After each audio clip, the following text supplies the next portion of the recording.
అన్న ఇక్కడ వచ్చినప్పటి నుంచి రుద్ర అనే పేరు ఎక్కువగా వినిపిస్తుంది. ఎవరన్నా అతను?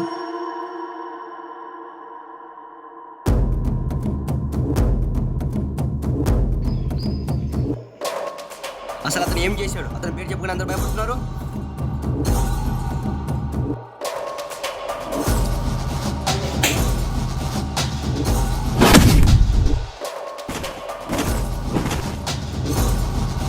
రే రుద్ర! రుద్ర రుద్ర స్టూడెంట్స్ భయపడుతున్నారని ఒక అర్థం ఉందన్న. మరి ఫ్యాకల్టీ ఎందుకు భయపడుతున్నారు?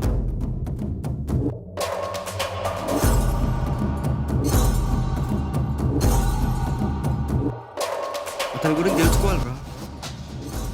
అతని గురించి తెలుసుకుంటే నీకేమొస్తుంది?